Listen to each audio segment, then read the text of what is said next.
বাংলা রঙ্গমঞ্চের জনপ্রিয় অভিনেত্রী মিমি চক্রবর্তী অভিনয় নিয়ে বেশ ব্যস্ত সময় পার করছেন এই অভিনেত্রী। তবে অবসর পেলেই ব্যাগ গুছিয়ে বেরিয়ে পড়েন বিশ্বভ্রমণে। সম্প্রতি গিয়েছিলেন সমুদ্র সৈকতে। সেখানের বেশ কিছু ছবিও ভাইরাল হয়েছিল সোশ্যাল মিডিয়ায়। এবার ছুটে গেলেন পাহাড়ে। সেখানে গিয়ে জোকের কবলে পড়েছেন এই নায়িকা। ২৭ মে নিজের ইনস্টাগ্রামে একটি ভিডিও পোস্ট করেছেন মিমি চক্রবর্তী। পোস্ট করা ভিডিওতে দেখা যায় বৃষ্টি ভেজা জঙ্গলে হাঁটছেন মিমি। হঠাৎ জুতা খুলে দেখেন জোক। এ পরিস্থিতিতে অনেকে ঘাবড়ে গেলেও মিমির ক্ষেত্রে তেমনটা ঘটেনি, বরং জোক হাতে তুলে নিয়ে রীতিমতো খেলতে থাকেন তিনি। মিমির ভয়ডরহীন কর্মকাণ্ড দেখে বিস্ময় প্রকাশ করেছেন নেট নাগরিকরা।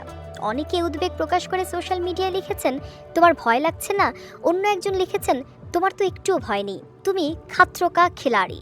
মিমি চক্রবর্তী অভিনীত সবশেষ মুক্তিপ্রাপ্ত সিনেমা আলাপ। এতে তার বিপরীতে অভিনয় করেন অভিনেতা আবির চ্যাটার্জি।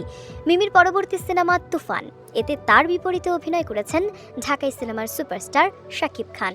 রায়হান রাফি পরিচালিত এই সিনেমাটি আসন্ন কোরবানির ঈদে বাংলাদেশ সহ বিশ্বের বিভিন্ন দেশে মুক্তি পাওয়ার সম্ভাবনা রয়েছে।